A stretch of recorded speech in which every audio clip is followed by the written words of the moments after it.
Welcome to Simple English Advice, the channel that explains in a simple way any topic related to English language.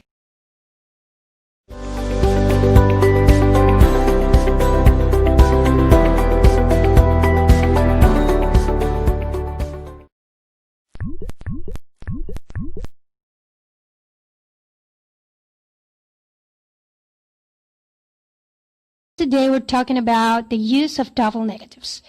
Double negatives represent one of the most common mistakes for English native speakers and advanced English students.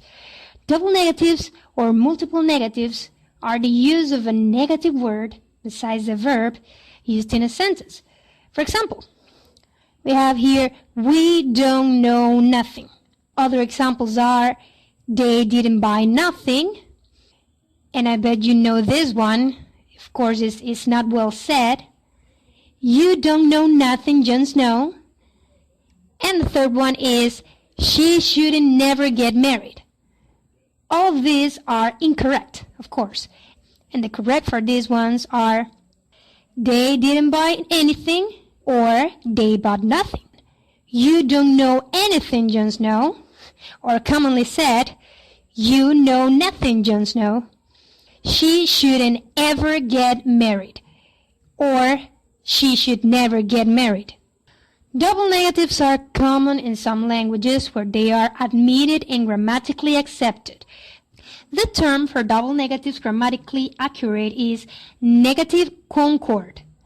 Negative concord is used to emphasize the negation in a sentence in other languages. Some languages that admit negative concord are Spanish, Portuguese, and Italian. All of them translate into I don't see nothing, which in English is not correct. Actually, there are some dialects of English that admit negative concord, such as African American Vernacular English. Now, double negatives are not grammatically correct in Standard English or other English dialects, since when you use them, they cancel out and they result into a positive sentence. They are used in very informal contexts though, but you must consider that they shouldn't be used in formal contexts. Double negatives in Standard English can be used intentionally to express an affirmative or a positive meaning. For example, you can say, I didn't disagree, because you're meaning that maybe you agreed or you sort of agreed, but never to mean that you didn't agree. You could use double negatives, as in this case, to mean something positive, and it is not incorrect at all. However, it is not the most desirable or conventional way to communicate. In these cases, we conventionally use an affirmative sentence like, I agreed or I sort of agreed. There are some special cases in which we want to communicate messages with some kind of intention, in which we can use double negatives as in the previous case. What do we mean by double negatives? Where are those negatives and how are they formed? Double negatives occur when the verb is negative and the pronoun and the adverb is negative. For example, they don't want nothing. Here we have a verb negated with the use of the auxiliary don't. And we also have the pronoun nothing, which is also negative. So in this case, both negatives cancel out and the sentence results into a positive sentence. Of course, this happens in Standard English. But what happens if we have two negatives, but both of them are pronouns, as in this example? I ate nothing with no one. In this case, it's okay. It is grammatically correct since we are just adding more information, which in this case is negative. We have two negatives, but since both of them are pronouns, they don't cancel out. The detail occurs only if one of those negatives is the verb. In English, there are some exceptions in which we use double negatives intentionally to mean the exact literal meaning from the sentences. Let's consider this sentence. She isn't feeling not bad, which means that indeed she feels bad.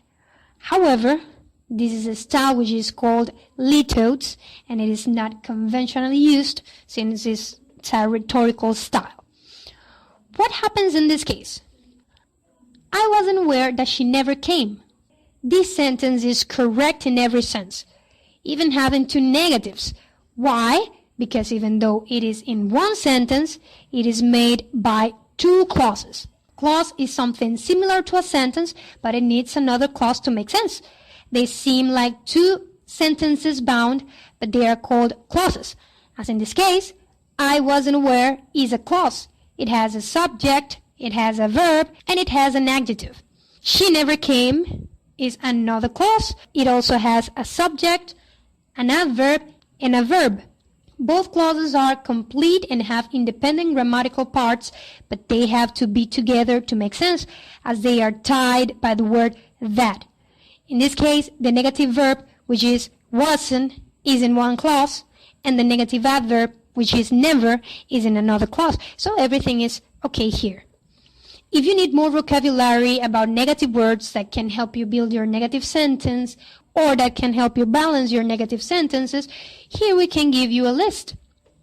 For the verbs, we must consider when they are accompanied by auxiliaries and modals in contraction with not, such as isn't, aren't, don't, doesn't, won't, haven't, mustn't, shouldn't, can, and couldn't.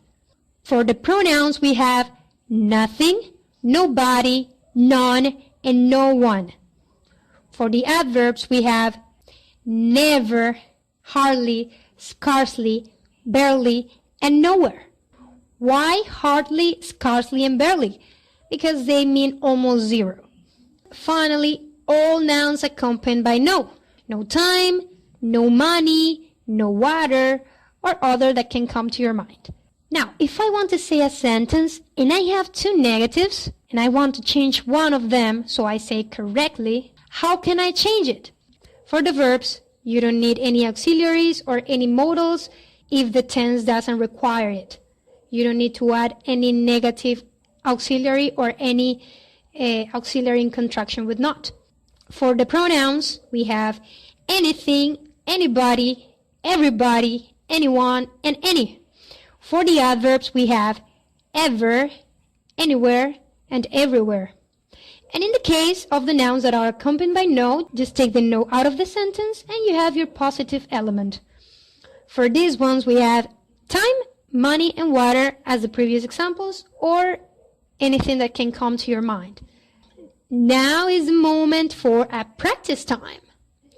In this practice time, what you basically have to do is fix these double negative sentences that we have here.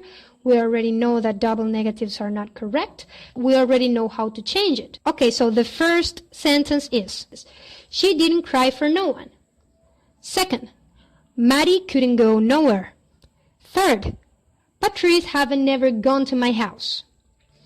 Okay, so you can pause the video here to solve this task. I give you some seconds, and now let's go with the answers. Answer number 1, she didn't cry for anyone, or she cried for no one. 2, Matty couldn't go anywhere, or Matty could go nowhere. 3, Patrice haven't ever gone to my house, or Patrice have never gone to my house. Excellent, so if you did it correct, congratulations, and if you didn't, don't worry because you can change it. Now we have a second task for you. In this task, what you have to do is interchange the positions of negatives and positives in the sentence. So if the negative is in the verb and the positive is in the pronoun, you have to switch. If I have, my dog didn't find any person, you switch and say, my dog found no person.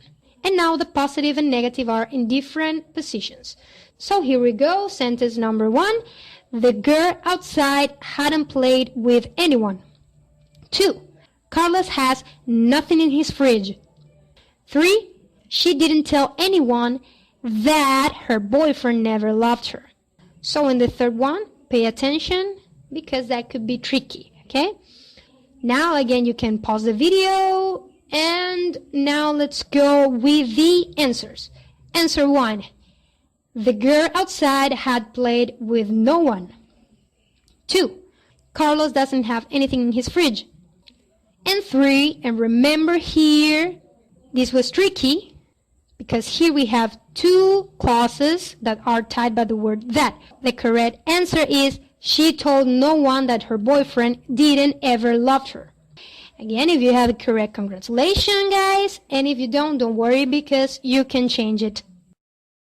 That was it for today, guys. Please remember to subscribe to the channel and check our other videos. Do you have doubts about any topic in specific? Tell us in the comments what topic you would like us to cover for further videos. Take care!